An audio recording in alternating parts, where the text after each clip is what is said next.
All right, good morning, everybody. It's 11:30. We'll give it another minute or so to let people get logged on. I'll do a real quick good morning and say hello to everybody.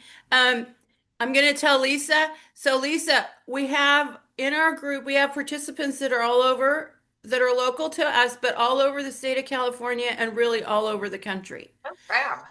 So, everything that we talk about is local in nature, but it is all things that we can utilize, in our own neighborhoods because it's all the same, whether we're, here or there. One of our participants is on Long Island. He'll probably be here pretty soon. Yeah. I might have the accent for that one. Yeah, I might yeah. be able to Oh, help you out there a little bit with the Long Island. awesome. Awesome. Okay. Only because that we lived there 12 years, God help me, on Long Island. Yeah. Yeah. Yeah, we have some in Florida, Massachusetts, Texas. Nice.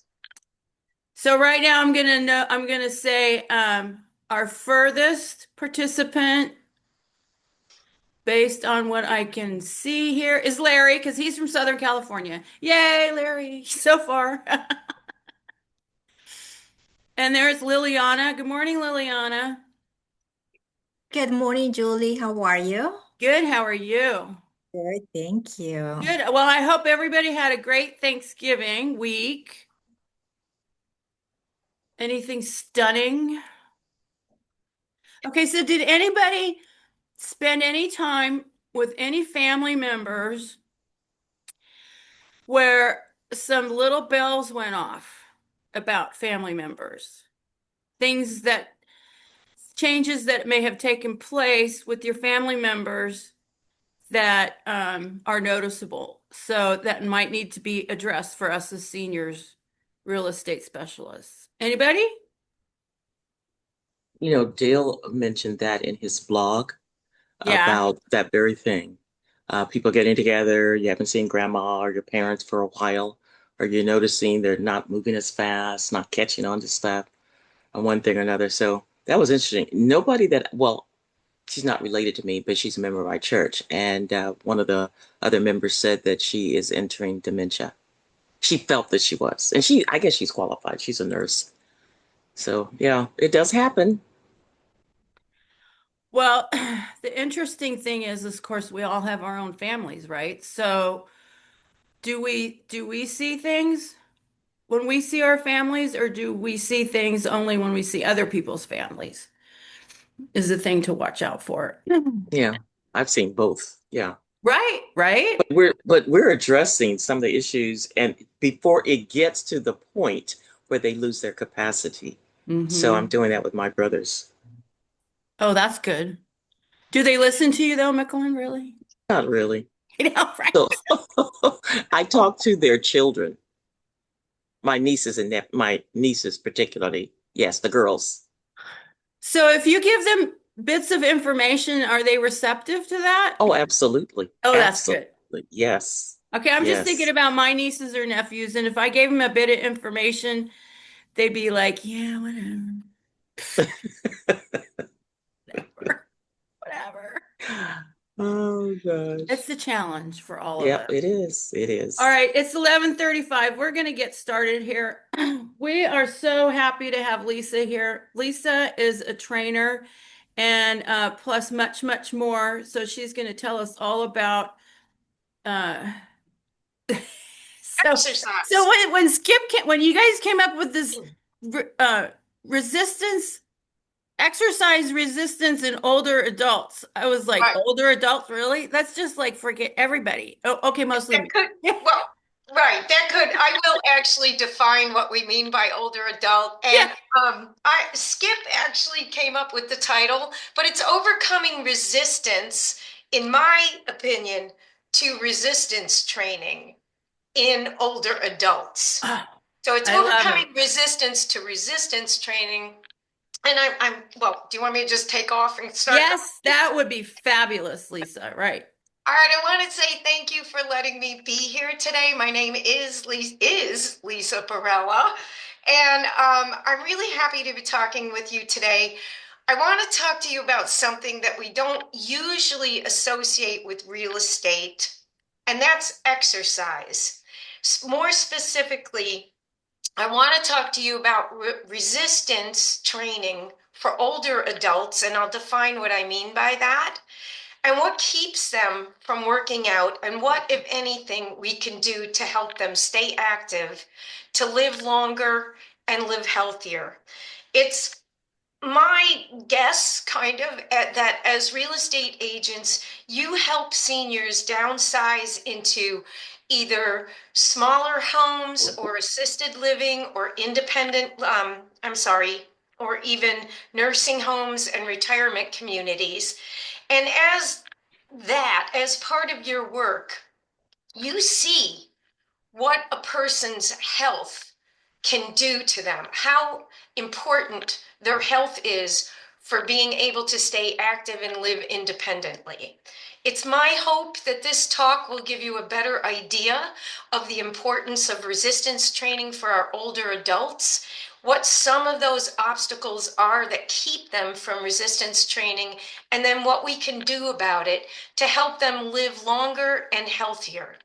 So let me begin by telling you a little bit about myself. My name is Lisa Parrella. I'm a certified personal trainer from Nesta, and I'm also a sport yoga instructor, and I'm currently working on my senior fitness specialist certification through NASM. After working for 24-hour fitness and a kind of a boot camp called The Camp in San Jose, as a group instructor and personal trainer, I opened up my own business called Strength and Balance for Seniors. And that kind of tells you everything I do. I work with generally women over 60, and we tend to work on their strength and their balance, and obviously try to reach their weight loss goals and other health goals.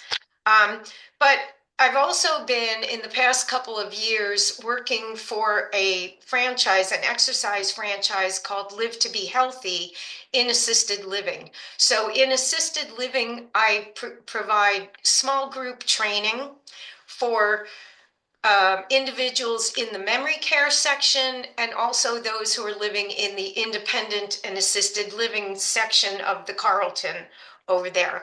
Between my work as a personal trainer with my private clients and my work in assisted living, I've seen a lot of deconditioned older adults. And while we're here, I'll just define two things so that we're all kind of on the same page. When I say older adult, I mean 65 and over. So not the kids in their 50s. So generally, we're talking about adults that are 65 and up. And when I say exercise, I pretty much mean weight training. I basically mean resistance training. Cardio, there's not a lot of resistance from older adults to doing cardio. Cardio is pretty well accepted. Everybody is used to it. They're not opposed to going for a walk, getting on the recumbent bike. But when it comes to weightlifting, that's when you're going to run into some resistance from the older adults. But I've seen firsthand how devastating being deconditioned can be. I work with people in wheelchairs. We've got a lady with one arm. I've worked with individuals with all kinds of health conditions, everything from MS to severe osteoporosis to heart problems, high blood pressure, type 2 diabetes, and on and on. So I've seen how devastating not having strength can be. And I've also seen how just a little bit of movement and a little bit of strength can honestly turn somebody's life around and help them live more independently and live healthier for longer. So just want to touch on what we're going to talk about today. First, I want to just talk about why. Why is it important that we try to get our seniors to resistance train? Who cares? Why? Why can't they just do cardio? Secondly, I want to talk about what are the obstacles that generally interfere with their willingness to participate in weight training. And then third, what, if anything, we can do about it. So let's get started. Why does it matter? Why does it matter if our seniors do some resistance training? And in my estimation, it all boils down to one thing. I mean, we all know that exercise gives you enormous health benefits and almost immediate health benefits. Everybody knows that you can reduce your high cholesterol, improve your heart conditions, you can increase your muscle mass, increase your bone mass, you can reverse almost any kind of disease, that resistance training can reduce your risk of all-cause mortality, which means anything other than getting hit by a bus. If you resistance train, you can reduce your risk of any disease and cardiovascular issues by 50%. So, yeah, by 50%, that is an enormous amount. And so we know that resistance training gives you all kinds of health benefits. But for me, what is the one main reason why we want our seniors to work out? And for me, it boils down to quality of life. If you don't have the strength to get up off the porta potty by yourself, if you can't take a shower alone, if you can't walk without the assistance of a walker or a wheelchair, if you can't carry your groceries, lift them into the cupboard or whatever, then you're not going to be able to take care of yourself. You're not going to be able to live independently. And I think for most people would rather live as well as they can independently for as long as possible, as opposed to being a vegetable lying in the bed, unable to move and live longer. So most people would opt for living shorter as long as they can be independent, do what they want to, and live well. So that's why we want them to work out. But it turns out that it's very rare to find older adults, and like I said, by that I mean somebody 65 and older, working out at the gym, resistance training at the gym. And why is that? I think it's because as we get older, we all tend to slow down. We tend to give up doing activities that we used to do. And a lot of time, and this is documented, the science has shown that as people age, they tend to stop doing things they used to do. They tend to stop moving the way they used to move.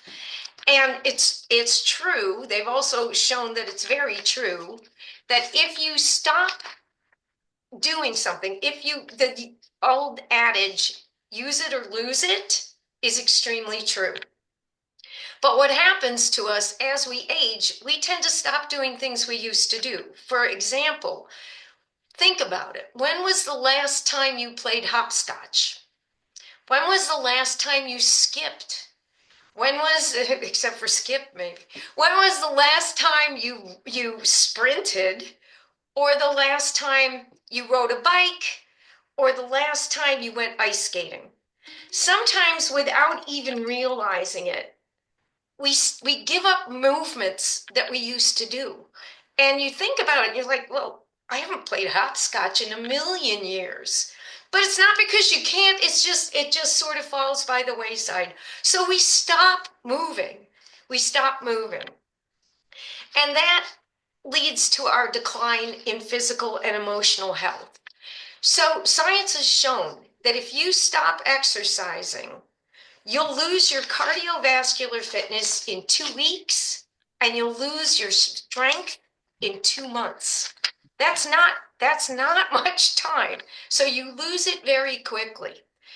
We also know that not exercising, and this can mean just simple movements, because I know somebody mentioned earlier about a woman who thinks she's going into Alzheimer's. Well, not moving, not breathing leads to cognitive decline. It can lead to It can lead to Alzheimer's and other cognitive impairments just because the brain isn't getting enough oxygen. And that's where movement is extremely important for all of us. But research shows that less than 15% of Americans, that's 80%, regardless of age, 80% of Americans don't work out enough. Why is that? Is it because we all have to run a marathon in order to get the benefits of health from exercising? And of course, the answer is no. According to the Center for Disease Control, CDC, you don't need you need movement in your life throughout the week, but it doesn't have to be that much. They say that the minimum amount is at least 2 days of strength training and then about 150 minutes, which turns out to be 30 minutes a day, 5 days a week of moderate cardio. Or you could do 75 minutes, which is about an hour and a half a week of vigorous cardio. Or you could do a combination of both. So the idea is you need 2 days of strength training and you need some cardio in your life. It can be moderate intensity or it can be vigorous intensity or both. And moderate intensity, we're not talking about grueling David Goggins, run until you're bleeding kind of workouts. Moderate intensity looks like a brisk walk.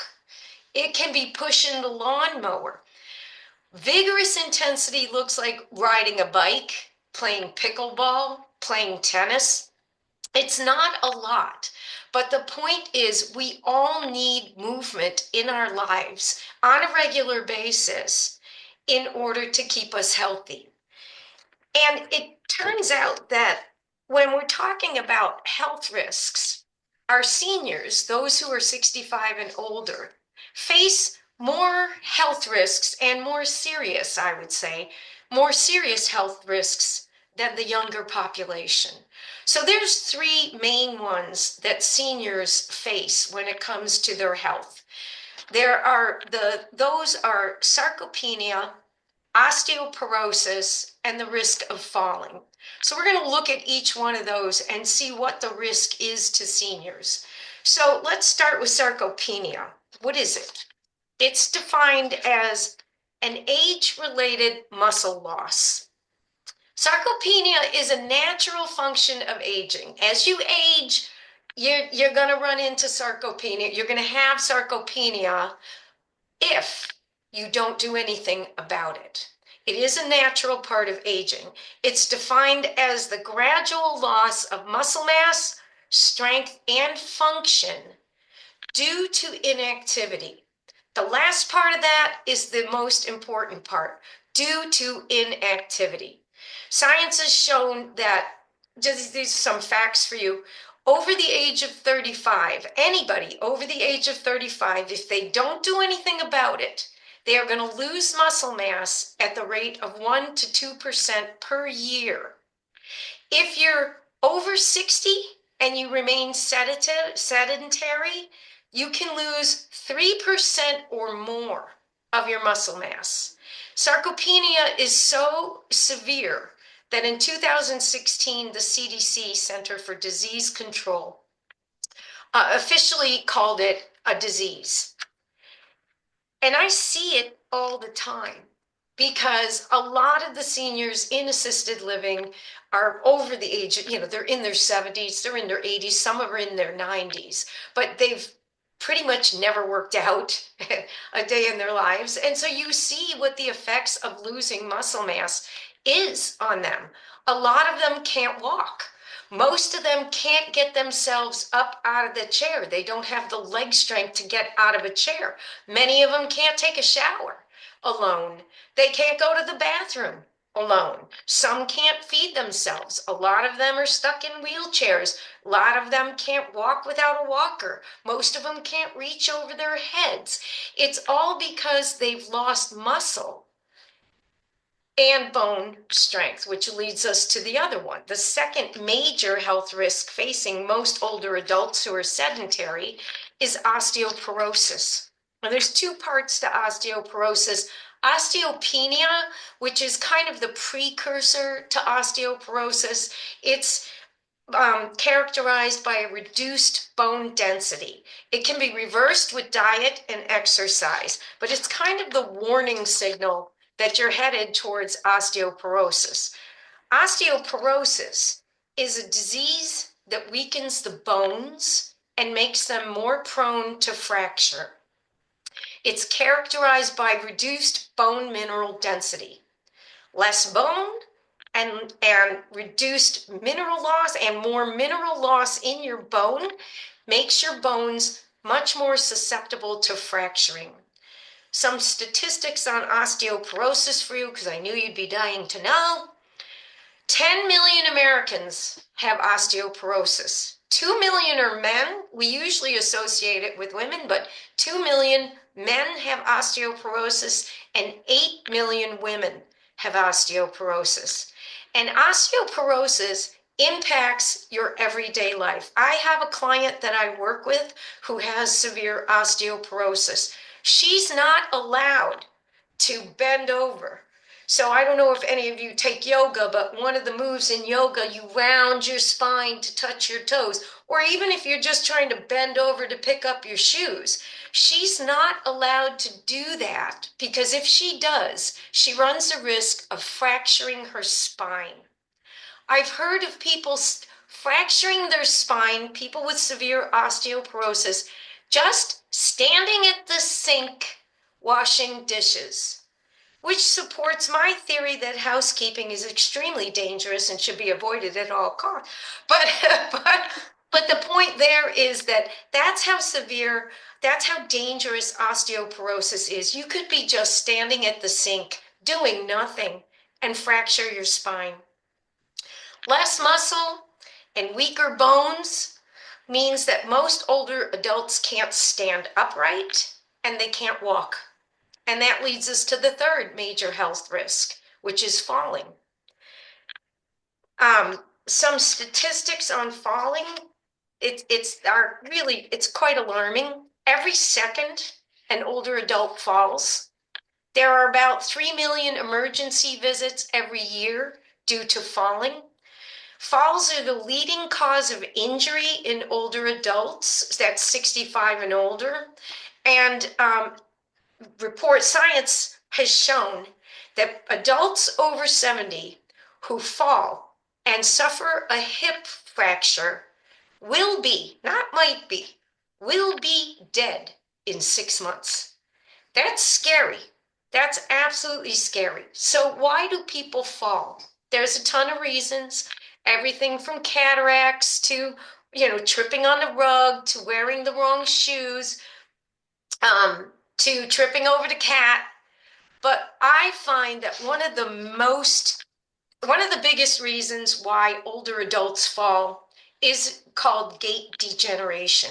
So when you're young and you're healthy and you're strong, when you walk, you stride out there. You have a big platform for balance. So that if you tipped, somebody pushed you or you tripped a little bit, you've got a wide platform. As people age and they lose muscle and they lose strength, that stride gets more and more narrow. And pretty soon you see them doing the old man shuffle.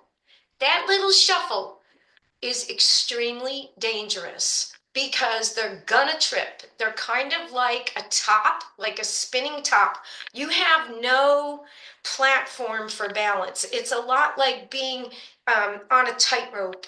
Your balance platform is so much less when you're on a tightrope or you have this little tiny platform here. So gait degeneration is a huge reason why most senior adults fall.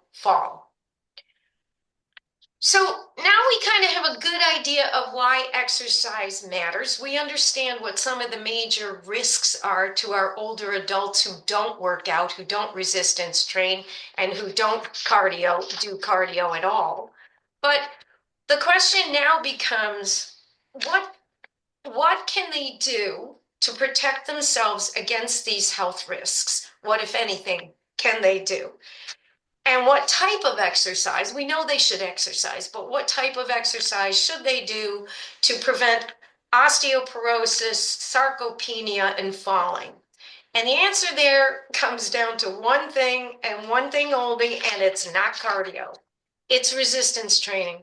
And by that, I mean any kind of modality, whether it's dumbbells, barbells, kettlebells, machines at the gym, rubber bands, body weight, any kind of modality that puts resistance on the system sufficient enough to make a change. So if you stress the body by, say, for example, you're doing dumbbell bicep curls, and you've got some heavy weights and you're doing bicep curls, if you put enough stress on the body, it will cause your muscles to grow. The same thing with bone density. If you put enough stress on the body, it will trigger the body's natural response to lay down more bone and lay down more bone minerals to improve your bone density, to make your bones grow. But the key there is you have to have enough weight. If you're not using sufficient resistance to cause enough stress to the body, it won't make a change. So unfortunately, I see this all the time in the work that I do at assisted living. It breaks my heart because we only have the pink dumbbells. We've got 1 pound dumbbells and 2 pound dumbbells. And sometimes for some of the people that are in wheelchairs, the 1 pounders and 2 pounders can be enough of a weight, at least in the beginning, to make a little bit of a difference. But very quickly, 1 pound, 2 pound does not give you sufficient stress on the body to make your muscles grow. So the key with resistance training is not only do you need to know how to do it with correct form, but you need to have a sufficient resistance to require that stresses the body enough to make it grow. And the other thing is most older adults resist resistance training. Why? Why would they, if it's so good for you, if it's going to help you, live longer and live independently and be able to go to the bathroom by yourself, why would older adults resist resistance training?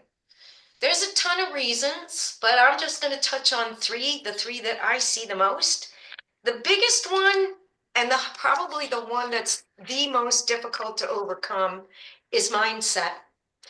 What a person believes about exercise, believes about resistance training, and believes about themselves can make or break whether they're willing to do it. So there's a ton of different aspects that go into mindset, but one component that's worth mentioning is self-efficacy. Self-efficacy means what you believe you can do. So for example, my self-efficacy in doing bicep curls is pretty good. My self-efficacy in doing heavy barbell back squats is like almost non-existent.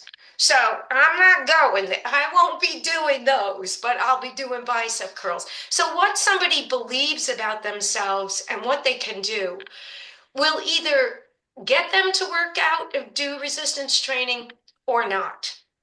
And a lot of people in their 80s and older, especially the women, don't see themselves as quote unquote bodybuilders. Not that you have to be a bodybuilder, but they don't see themselves as the type of person who lifts weights. And they certainly don't see, at least I see this in assisted living, they don't see themselves as a type of person who lifts more than the 2 pound weights. Because a lot of times they'll give me a hard time about even doing a weight as small as that. So self-efficacy is one obstacle, mindset obstacle that can prevent people from resistance training. Self-consciousness is another one. Sometimes you'll see if people, older adults, go to the gym, it can be a really uncomfortable experience for them. They're self-conscious. They don't know how to use the machines. They don't know where to start. They don't know what to do, and they may never come back again. So self-consciousness can stop them from learning how to resistance train or from working out. Another one is depression. Nobody wants to work out when they're depressed. So that can be a real barrier to any kind of exercise, but to weightlifting in particular. And then the fear of getting injured. This is totally legitimate. That's completely, it makes sense that older adults, a lot more than the kids, a lot more than the younger people, older adults are afraid of getting injured. And that's totally legitimate. But again, it is simply a mindset that can be addressed and can be overcome. So, how are we going to do it? How are we going to approach somebody's mindset and help them overcome those obstacles so that they can exercise and get healthy? It's not easy. It depends on the person, of course, but there's a few things we can try. You can try to educate them, for the most part, educate them about the benefits of strength training and what it can do for them. I find that in particular, it's very helpful to phrase this not in terms of fitness, but in terms of independence. So instead of people don't really care about their VO2 max, right? Your older adult 70 and up doesn't really care about her VO2 max. What they care about is whether they can go up and down the stairs, whether they can live alone, whether they can take a shower, whether they can get their socks on. So I think it's very helpful to phrase exercise and resistance training in terms of your ability to live independently longer and happier and healthier and do the things you like to do, play pickleball, tennis, whatever it is, as opposed to saying, well, you'll get really fit. You know, you'll have a VO2 max of whatever it is. I don't even know. The other thing you can do is enlist the help of family and friends. So this worked for one of my clients who is, they got him into it. Whether he's going to stay there is a whole nother question. Huge mindset against any kind of exercise. Like he doesn't even want to get up out of the chair. He's got the kind of attitude that's, hey, I'm an old man. I've lived my whole life. I worked my whole life. I just want to sit here. I don't want to do anything. But his wife and his son were able to talk him into starting to exercise. Obviously, they hired me to help him. And I'm having a little trouble jollying him along, but he's good when I'm there and he will do it when I go. So, enlisting the help of family and friends can help. Sometimes you can overcome their mindset by problem solving. People will come up with a gazillion reasons why they can't do it. Oh, I haven't got the time. Meanwhile, they're retired. They got nothing else going on. I haven't got the time. It costs too much money. Blah, blah, blah. With a little ingenuity, you can get around and you can around most of those obstacles, those mindset problems, and you can problem solve with them. Another thing that I think is absolutely key is you have to find something they like. Um, Resistance training isn't necessarily going to be something everybody likes. It's more of a, you really need to do it. But if you can find something they like for general movement, a lot of women love to dance. Any kind of dance you can do, any kind of, if they like playing pickleball, if they like golfing, if they like taking walks, any of this, anything they like, they'll stick with and they'll do it. If they don't like it, they're not going to do it. That's just hands down, that's how it is. And I find when it comes to resistance training and they don't like it, which I run into quite a bit in assisted living, they're there because they think they have to be, or they're there because they're in memory care and they haven't got a choice. You have to make it fun. So you get a lot of fun, upbeat music. You get music that they used to listen to. A lot of them will really respond to that, and they'll join in and they'll exercise just because they like the sound of the music. So making it fun, making it interesting.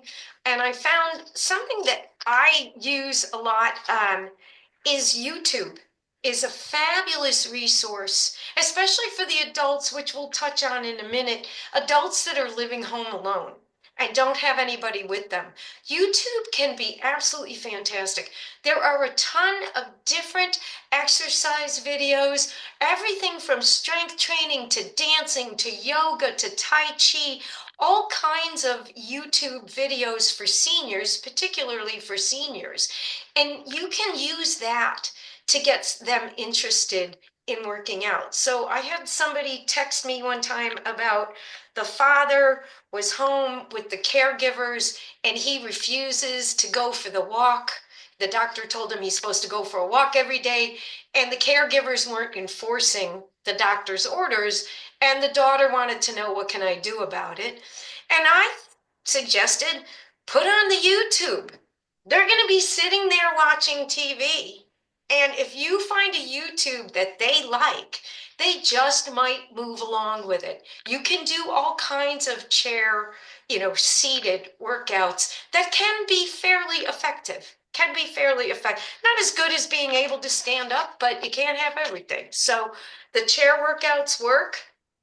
And the last thing you could try to do is what we do in assisted living, in memory care, because obviously the people don't know and can't do for themselves. We just show up and do it. I mean, I show up and I wiggle around and I hope that they'll follow me, kind of in a Simon Says, do this, Simon Says, do that. And oftentimes, most of the time they will. They will, and it actually works. The other major thing that I see, bigger obstacles are physical issues. So a lot of seniors have comorbidities, they call it. They have more than one disease. They have a lot of difficult diseases. They don't feel well because of it. They have arthritis and things hurt and it hurts to move. They can have, as I said, I've got a lady in assisted living who only has one arm. So you have limitations. There's people in wheelchairs. You have all of these physical limitations that can be serious obstacles and real obstacles to weightlifting or any kind of exercise at all. So what do you do about that? How are we going to get around that? There are ways. One of the things that you can do, and I've tried, is, so say if somebody has arthritis, for example, you do what you can to make them comfortable. So maybe that's applying the heating pads. Maybe that's making sure to take more time to stretch them out before you get started with the weightlifting aspects of the workout. Just getting them comfortable enough to move can be helpful. The other main thing that you do with physical limitations is you modify the movements. Not everybody can do a shoulder press over the top of their head. So you modify the movement. You bring it in, you do a neutral grip, you don't go so high, you don't come so low. You do, for the lady with the one arm, we do single arm bicep curls instead of two arm bicep curls. For people in wheelchairs, a lot of times they don't realize that with a little modification, they can do what we're doing. So they can do bicep curls or they can do the shoulder press just in a little less of a motion, or they can do other things. Instead of doing a sit up, a lot of times with people in wheelchairs, I'll just have them lean forward and lean back. And that works their core. They can do that. They can also do knee lifts, like leg lifts. A lot of times they can move their ankles. They can lift their knees. So you basically just modify the movements to help them out. And then I'd say the last thing you could do is you can hire a personal trainer. You can hire a professional to help them. You can hire physical therapists maybe to help come in and help them. The third major obstacle that I see with older adults that resist resistance training and exercise in general is social isolation. So my private practice, I go to the homes of individuals, and I also work up in assisted living. But it's tough. People that are able to live at home and they're living, living at home alone, whether by themselves or with the spouse, that can be really hard for them to get motivated to work out because they're home alone. There's nobody pushing them. There's no reason to go. Nobody's watching them.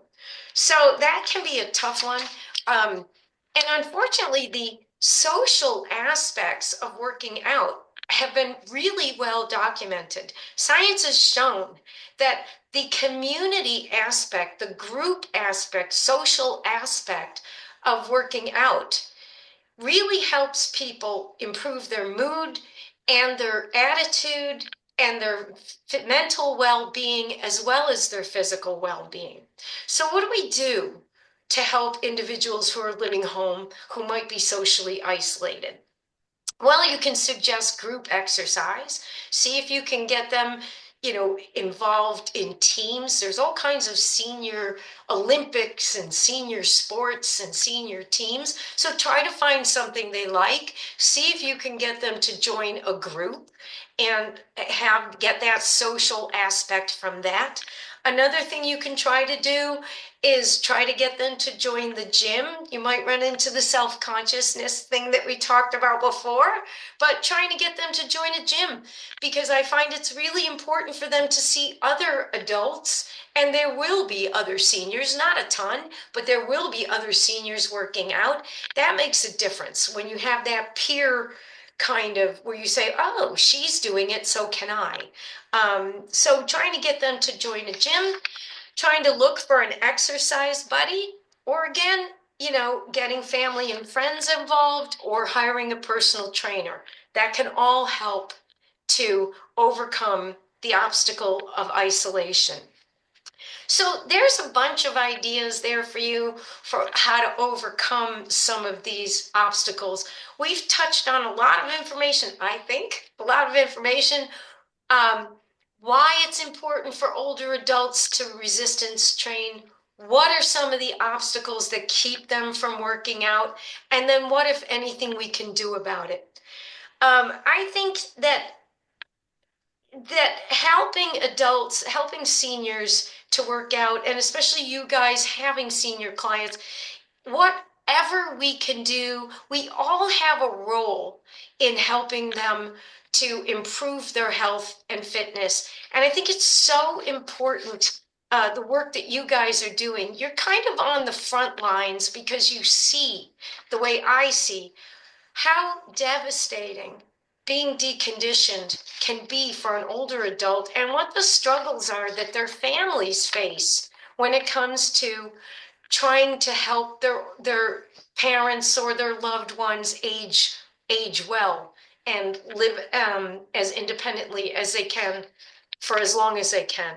So I'm just hoping that having a little bit better understanding of the importance of resistance training and the obstacles that our seniors face will give you some insight into when you're helping a senior transition into a new living situation, that you might think about offering them some insights into how strength training or general movement can help them improve their health and live long and live healthy and as independently as they can for as long as they can.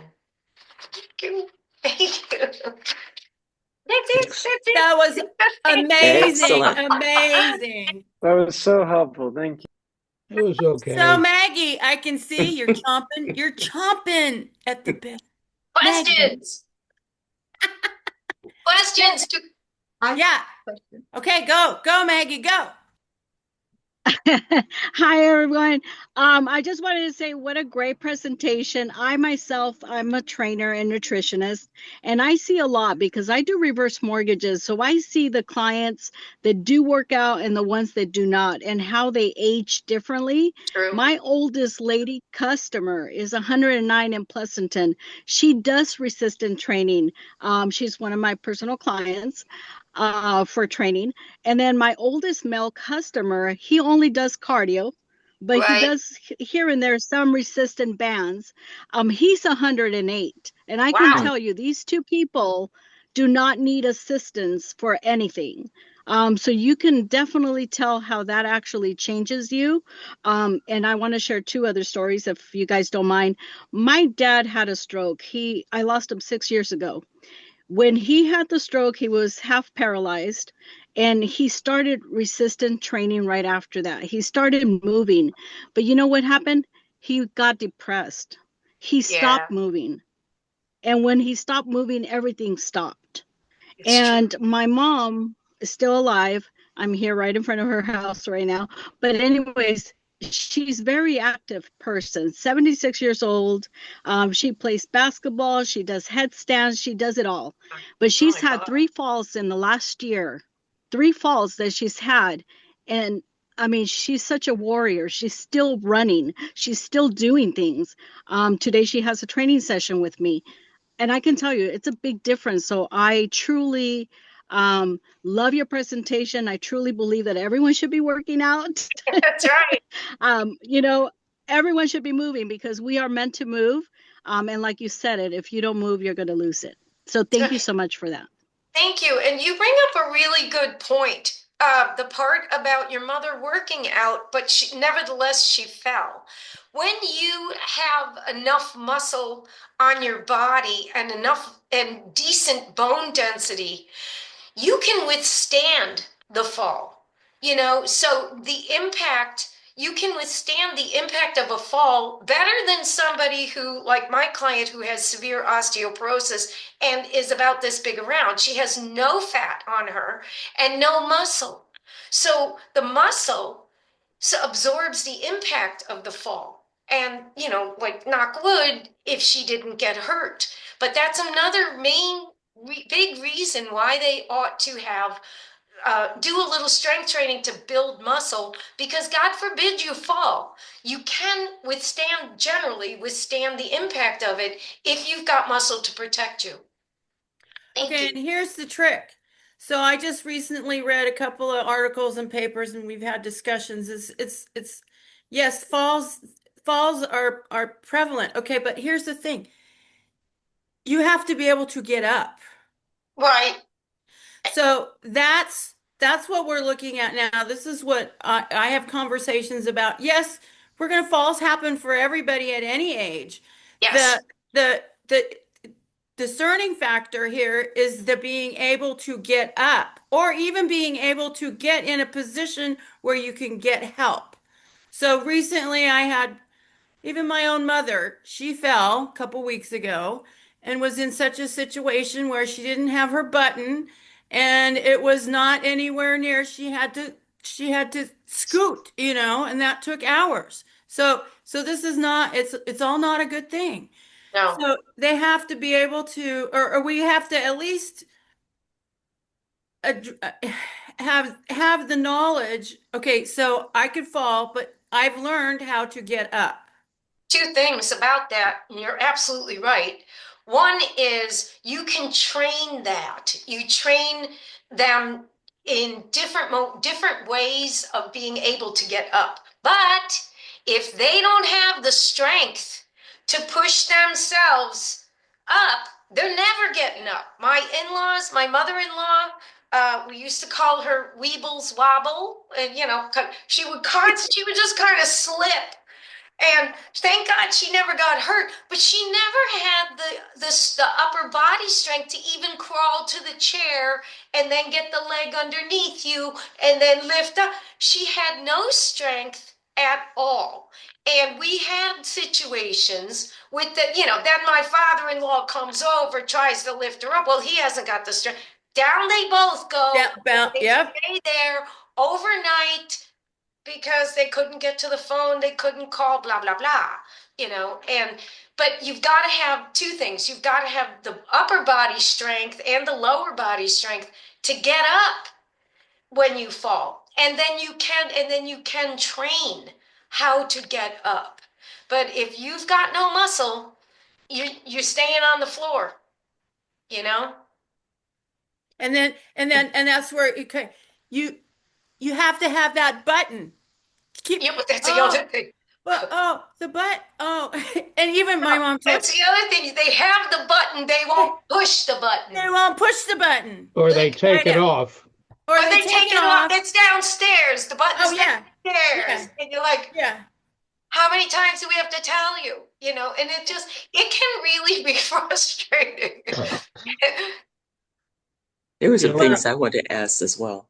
go ahead, Michelin. Okay, yeah. Well, three things. I hope I don't forget them all. And that was Maggie who had mentioned 103 or 108-year-old. They didn't start, I'm guessing, at that age. They probably had a history of exercise. I think the younger you start and you have that in your DNA, you're going to keep it up and you're more likely to live longer as well. I was at the grocery store the other day and I saw this little girl and she was picking up some milk or something. I said, "Oh, she's chubby."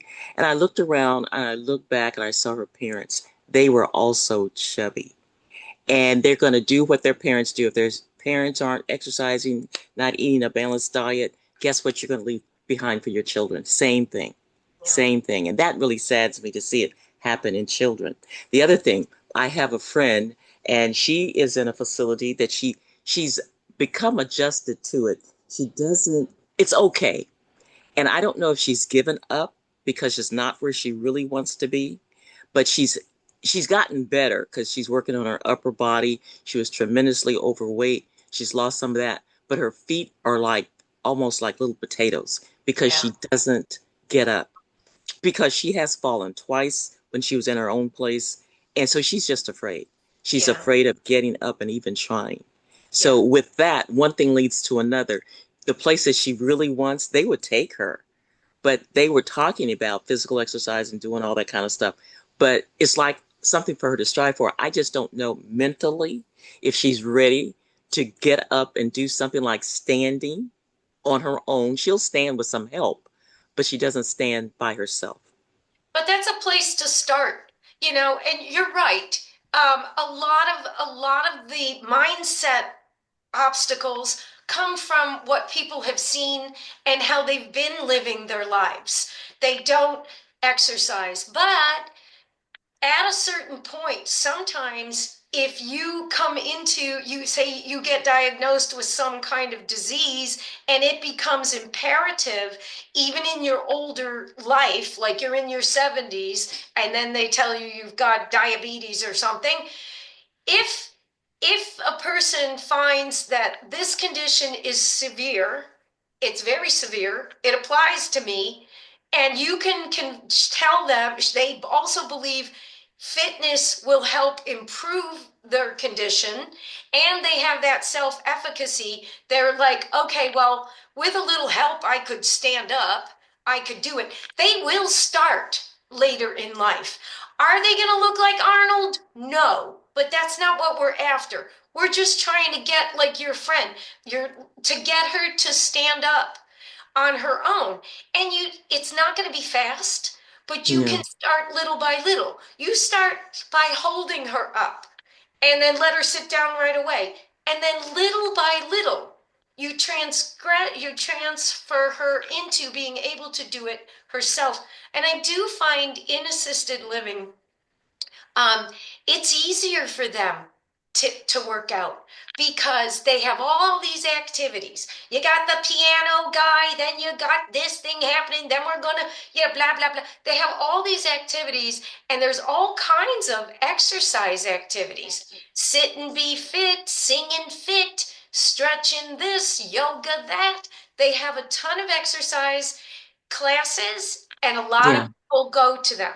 Now, I Right. will admit, if they're playing bingo at the same time that I'm giving a class, nobody's coming to my class. Yeah. Mm, Bingo hmm. wins. Hmm. But Exactly. I think sometimes in assisted living, it's better because the community is active and they encourage you to do some, they're trying to keep you active. Right. I've seen Let her me improve have the since she's chance. been there. Yeah, so that's I see some growth in her. I just would love to see her stand up by herself. But I take your advice. Well stated. To One of the me, things that you said to me, about oh, I'm sorry. your I was just going to say, to get her to stand up by herself, to me, she would have, that's the hard part about the group classes. To me, it would be you need an independent person in there working with her. And mm, that's what kills me when I do the group class is I can't work one-on-one with this lady who we just need to work on her shifting her weight into the foot. And I mm, can't do that because I have a class full of people. But right, I you get you. hired somebody to work with her, I bet you'd see some improvement. Okay, I'll take that up. The other thing you were talking about, I love your exercise. Your presentation, by the way, is great.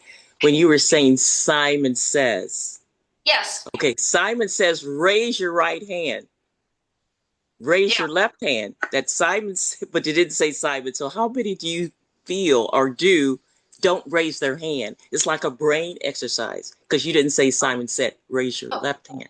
well, I don't actually tell them Simon Says. Oh, okay. What I do, because what I do is I put the music on and then I try to jolly them into following me. So then I'm like, hey, who wants to lift their arms? Hey, I'll call them by name.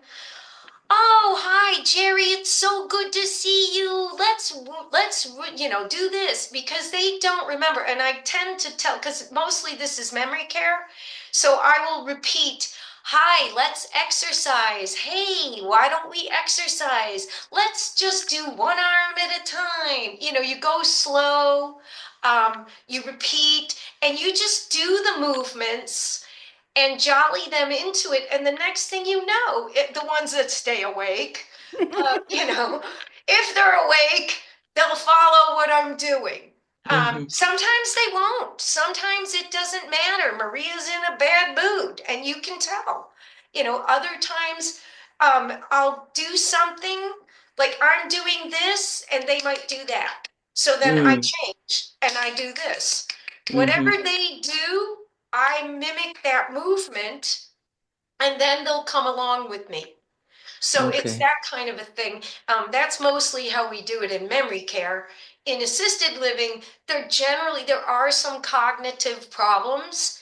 And so a lot of times you'll just if we're doing like a balance move, I'll have to go over and correct somebody's position. But a lot of times you just let it go. And if they're doing anything, if they stay awake and they breathe and they smile, I'm generally happy. Okay. Because This is more of an exercise using the brain and the body together. And I say if they're listening and paying attention, because you have to raise your hand only when Simon says. If Simon doesn't say it, you don't raise your hand. So you're talking about a different group. So Well, the other yeah, thing I I get you. do, you're probably talking about brain exercises, and I Yes. do that too. So sometimes I'll bring tennis balls and they have to throw the ball. That's kind of for your reaction to work on your reactivity. Like, can you catch that ball? Mm-hmm. But then there's a bunch of things we do, and I can never do it right. You're supposed to, let me see, because it's a brain exercise. My brain doesn't work. So stick this thumb out and that pinky out and then switch. This way, that way. So there are, Oh, that's a lot. yeah, it's like, or it's the one where your eyes go this way and your tongue goes the other way, and then you switch. And there, sometimes I was doing some of those, but it's a lot of fun, but Yeah. they are brain exercises. There are specific brain exercises that you can do and frankly should do with them. Sometimes in assisted living, they'll give me a hard time because it can be frustrating, Mm. but it's a great thing to do. Now Absolutely. you said you mentioned you do your assisted living exercise at Carlton, Yeah, the Carlton. the Carlton. Yes. Julie, was that one of the places that was at the showcase, the No, Carlton? No, no. It wasn't? So, Oh, and okay. which car was it? Is it the Carlton on Branham? Yes. Okay, yeah, yeah. So that's on Branham and Vista Park. So, and Okay. no, they weren't in our showcase, but they are in our orbit. Okay. So, Great. yeah, yeah. Yeah, they have, I think they've got, um, this company that I work for, Live to Be Healthy, has the franchise for all of the Carltons, but they do a lot of different exercise programs in there. And the memory care, I don't know why I got started with this, but the memory care, they do a lot of wonderful things. They have the headsets that help the people calm down. Then they do have a girl who's, it's like Sing Fit, so she sings and they repeat, like, you sing a song, oh my darling, you tell them the words, and then they're supposed to say, oh my darling, and then da da da, so they do a bunch of different things for the memory to help. Great. Thank you. Lynn, did you have a question? Yeah, so hi Lisa. Yeah, very succinct. And now we all definitely need to do strength train or resistance training. In fact, I'm going tonight to see my weight trainer at the gym. It's just once a Good. week, but it sounds like I probably should do it more times a week. I'm more of a walker, but I can understand how that's important. So you meet like a lot of people who are like super healthy and they have these habits, that are really good. And some of them, all of a sudden, something happens health wise. And then there's people who don't do anything and it's just like, and they're good. So, Right. but I know that like percentage wise, majority of people who do exercise, have a better quality of life, as you say. And what is like, um, I guess the percentage of people that have lived a great, like get in the habit that are more independent versus ones that don't do anything their entire life that really need a lot of assistance later on. I mean, I don't know if you have those type of. I don't have anything like that in my Oh, head. oh, um okay, okay, But it's general. just, anecdotally, you see it. Some Right. people have good genes and they have good habits. They don't eat fast food. They do go for walks. If they ate a huge meal last night, they don't eat a huge breakfast, or, not like my family where holidays were like an eating marathon and it's just like one, so people do have health habits that are good for them and that they maintain.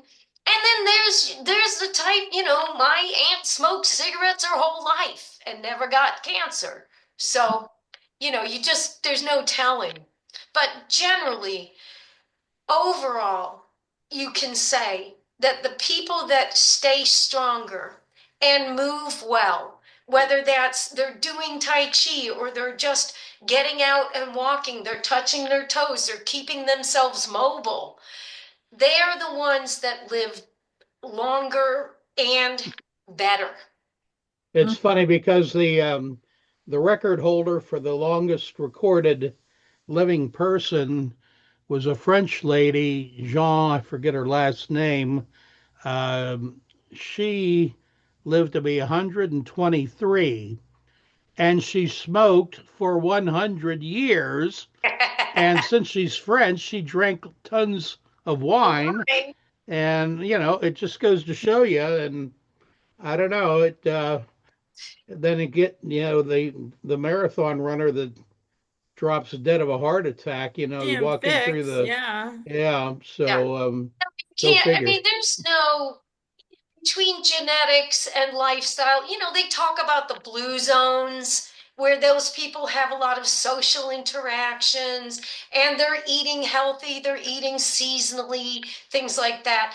Uh, you probably have a better chance. But like I said, who wants to be a vegetable living, That unable? reminds Quality. me, because that was the thing that triggered in my mind the thought process, especially if we're having conversations with family members and or clients, um, is and even for our own selves. So the performance of ADLs into the future. And if you really want to put the fear of God into somebody, it's just like, do you want it? And because you mentioned it, do you want to be able to take a shower on your own? Right. Or do you want help with that? Are you gonna, because it's one or the other. No. It's one or the other. And you have to decide. Julie, sorry, one more So, question. So, Lisa, Go ahead. Go ahead, Lynn Lynn. Lisa, have you like when you show up, I'm sure you're a very persuasive person that they're going to do what you tell them to do. But have you been able to establish habits in people where even when you're not there, they're able to do the things that you Yes, need them to yes. do? So Okay, that's for good. my clients, so one of the toughest clients, I love him, but he's tough. He's 87. He's an old paisan. He don't want to do nothing. So what I do is I generally give my clients homework. We'll Oh, do, say, a sit to stand, nothing to it. Sit to stand or push ups on the wall. And then I'll write it down and I'll give them homework. And I'll say, okay, now you work on this when I'm not here.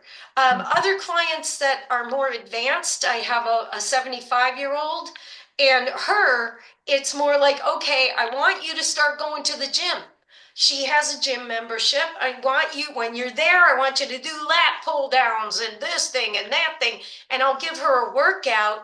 And I was trying to get her to go from just working out with me 50 minutes. That, how much is that gonna, yeah, I mean, it's okay, it's better than nothing, but to working out 3 times a week with me and 2 times on her own. So I think that's, a really important point is trying to get them to encourage. It's I can't do it for you. right, You got to be right. able to do this for yourself, and you've got to be able to maintain it on your own and increase it little by little. So Oh, that's kind of how we do it. And then I check back on them, and part of the enlist the help of family and friends. I usually call that the nagathon. You get them in there, nag, and it's like, did you do your exercise or not? Agathon. It usually helps. hey Otherwise, Lisa, they'll I, come I have and a yell quick at question. you. Go ahead, Larry.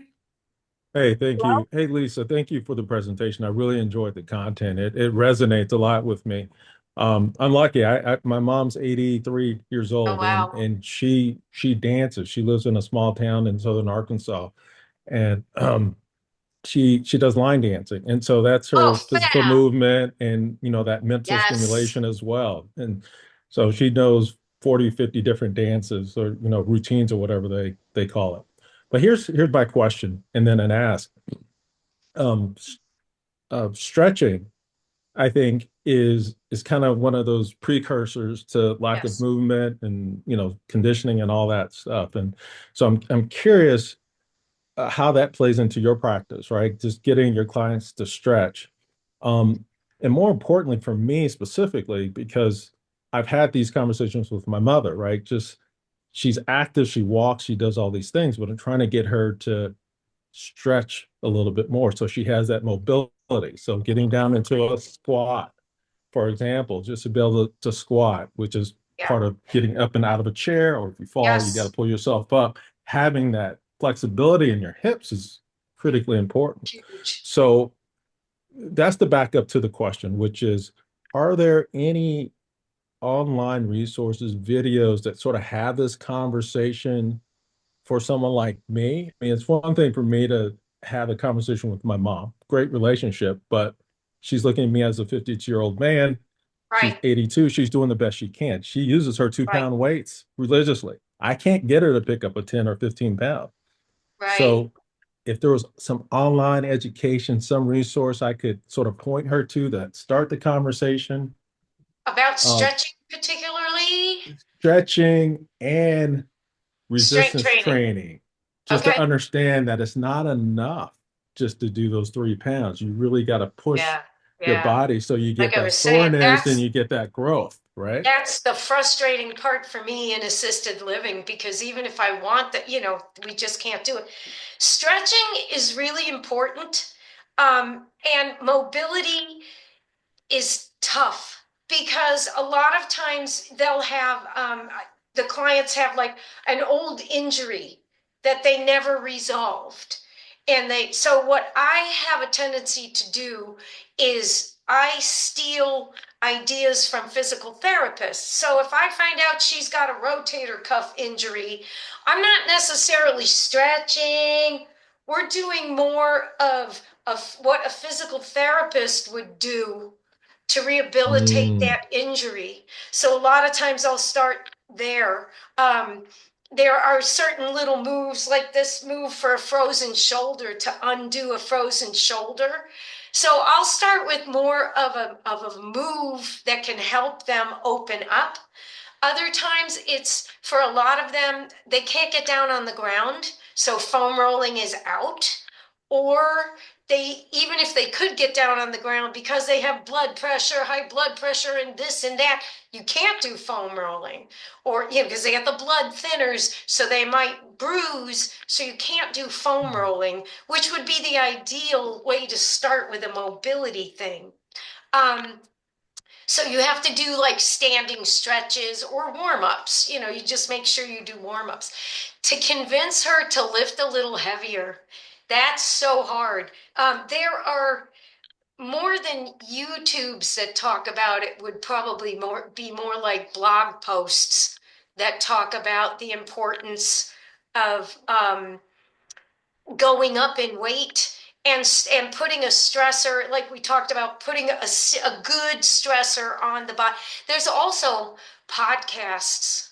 Andrew Huberman is fabulous. I don't know if you listen to him, but there are fitness podcasts. Andrew Huberman is more of a science related guy, but all of his stuff, he's a scientist out of Stanford and a teacher. He's a professor at Stanford, but he's got a podcast that talks all about health and fitness. And a lot of his podcasts talk about strength training and how you need to increase progressive overload, it's called. It's going to be tough to find something she'd be willing to listen to. Uh, mhm. Well, just Google it. You'll Maybe probably be maybe you able to need to do find it. it. Maybe you need to do it. Maybe you need to yeah, put it together. Yeah, I mean, and Yeah. and that's something like, it is something that somebody could now, whether they listen to it, like half the time getting, like I said, in assisted living, but I don't have time to do the nagathon with them in assisted living. But it's a matter of telling them, look, this is fun, but we could do this all day. And Yeah. you might as well go home and knit, honey, for all the good it's doing you. You'd be better off learning how to crochet because it's not doing a thing for you. But if we go a little heavier, then we're going to start to make some changes. We'll see some changes. You'll feel the changes. The big resistance you get with that is if you can get them to lift a little heavier, you go, how was that? And they go, that was hard. And then it's the old sorry, I'm not sorry. This is great. Yeah. Yeah. All right, All that's right. Well, maybe you'll put about. together that podcast or whatever it Yeah, is that maybe, you can pass let me out to think folks about because it. And yeah. maybe I could send Julie, since I have the email, maybe I could, I'll look at it and, like where you send a couple podcasts, share a couple podcasts or Mhm. something, or, Yeah, or we'll I'll make a or whole skip. we'll make a whole report out of it. Okay, I'll send you something because that's really where you find, sometimes it can be over your head and a little too much, but the basics where they really talk about in depth how you progress your weightlifting in order to make a change and then keep making changes, keep growing and then ultimately get to where you maintain the level you want. Well, you can Mhm. have a video for each level that you go to and just have progressively increasing levels that would take you, one step further. Yeah. That Do you Lisa, ex- did ever do you have a measurements? question? I had one quick one, and Hello? that was since that was brought up. do you ever measure, like say their biceps, to see Oh, where they started to where they yeah. go You're intermediate? supposed to. Okay, so at 24-hour That encourages me. fitness, I'm just mentioning it. now, at 24-hour fitness, you were supposed to do all that. You get the tape measure and you measure how big their quads are, how big their bicep is.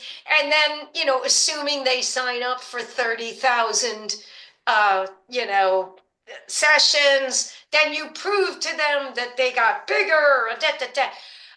It is so it relies so much on what the person does. So Hmm. I could measure your bicep and I could train you once a week and we could do all the resistance training. But if you go away and for another week in between you do nothing, nothing's going to change. Hmm. If nothing changes. So yes, especially if people have weight loss goals, you will measure them. A lot of them, it's kind of touchy. We're not talking weight loss here. We're talking get up and down. For example, I've got a client now. I didn't measure it, but when we first started, she couldn't do a toe raise, right? Get up on her toe, the one with the osteoporosis. She had one foot. She came up about that high. Yesterday we were doing it. She was holding a 5 pound weight and getting up this high on that Mm, foot. So it's a matter of bringing it to their attention and calling out the right, change. Do you remember when you couldn't, we pretended that foot was moving and it really wasn't. And now look at you. You're really coming up because she right, worked on it. right. Lisa, Hello? did That's you have a encouraging. question? Good. Yeah, I didn't know if anybody could hear me. I've been Yeah, I could hear you. Yeah. sorry about that.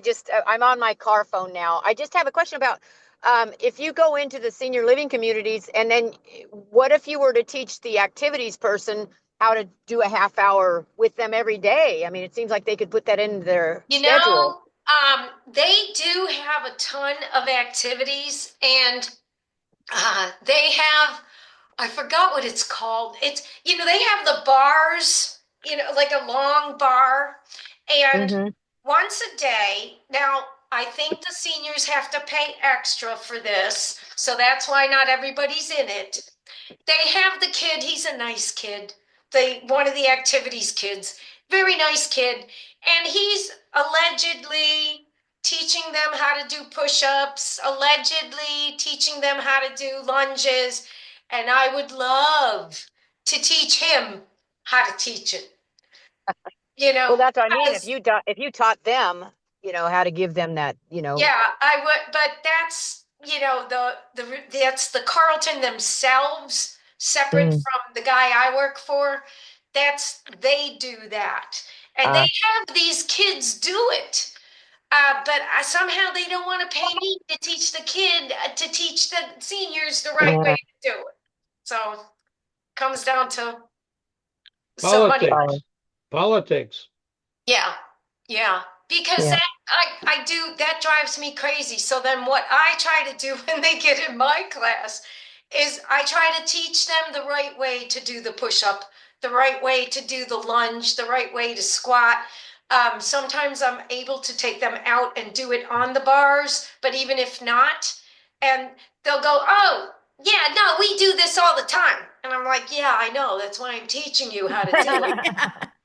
Because I see you guys doing this all the time. And he's a nice kid. It's not for him. They won't put the money into training these people. Mm. I see a path. Okay. Right, Lisa? What's I see a path. I see a aha. path. Right. Yeah. Anybody All right. else? Any more questions? Okay, we're gonna have a raffle today. Raffle! And so I don't have Valerie and Marilyn here to be my pickers. So I'm just gonna do this all on camera. This week's You're prize. cheating. You're cheating. I know. I love that bag. Isn't that Cute. cute? They're little houses. Okay. Wealthy and well known. This is the book of the week. It's in the book club. In the bulletin. Do they have a movie? Not yet. Not yet. Okay. I'm picking Lisa. No. Oh, Lisa No, the Ellis. other Oh, Lisa. I was gonna say. Are you kidding me? Oh my I am not kidding you. Look, here it is. Wait, now you Wow. can see it. That's Very that's the nice. universe, that's serendipity, all of the above. I guess. Yeah. So I won the book? Yes. All right. Yeah. But not the movie. Well, we'll have to meet up soon. I know. I know. Real quickly, just Lisa. So Roni did make it on here from Long Island. You know, I always like to feature him I because am here. Sorry, I'm not on screen, but I've been here. yeah, I know. I'm so excited. And Lisa's from Sacramento area. The rest of it, and Larry is from Southern California. Avery's from the East Bay. So we had a really good coverage today. Great. All And right, Lisa, everybody. Go ahead, no, go ahead, Skip. well, first of all, I just want to say, Lisa, I hardly recognized you in street clothes and jewelry and makeup. I mean, I my knew you'd say gosh, something about the what earrings. what a transition, my God. And I as soon as I'm know. off this call, I gotta go to the gym. So, oh well. But Good. we thank you very much for doing this for us today. I think everybody enjoyed it and got a lot out of it. Next week, we have the infamous Catherine Ambrose that's going to be with us. I was just on the CRS journal CSA. meeting, I'm sorry, CSA journal meeting this morning, and she was on there, and her TV show is really going the blazes. It's I'm sure she'll have something to say about that. But yeah, it's going to be an interesting session next week, and then the following week will be our last one for this year, and that will be on patient advocacy. And then we'll have the next two Tuesdays off, so you can enjoy the holidays. And with that, back to you, Julie, and you can Okay, finish and up. yeah, so in preparation for next week with Catherine, because we do have exciting things coming for us as SRES and senior home coach. Um, on on the bulletin is I put a plug in for Brian DeVore, our colleague from San Diego. His sizzle reel is out. How you get to it is right there on the bulletin for his TV show. So this is the precursor to what's coming for the rest of us for the future. So go and look at Brian's sizzle reel, and it's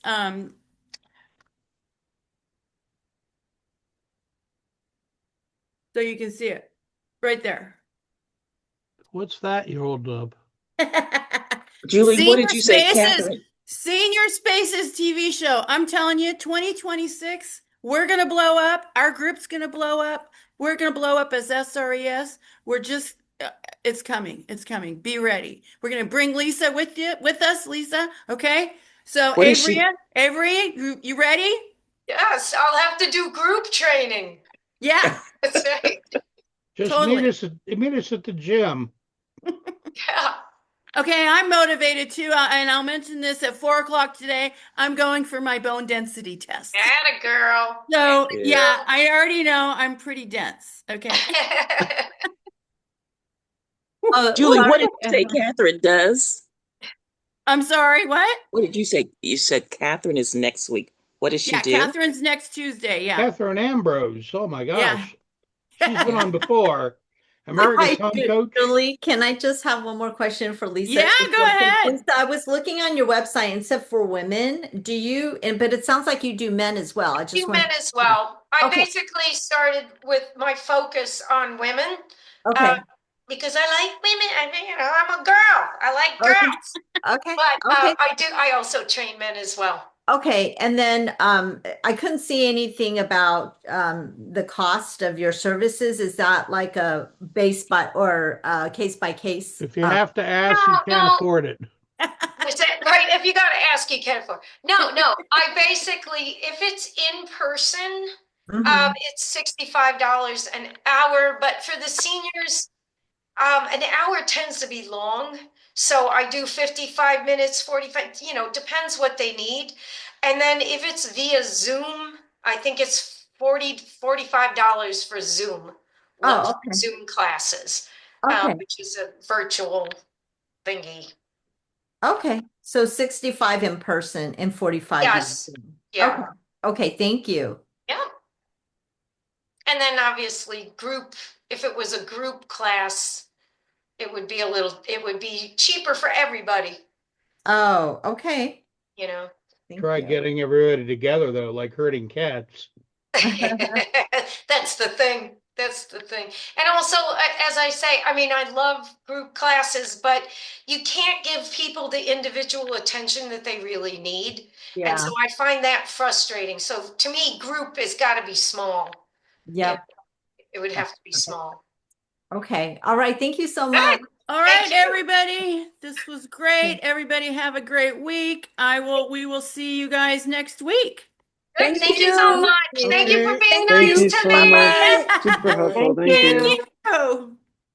Thanks, Julie. Thanks, you guys.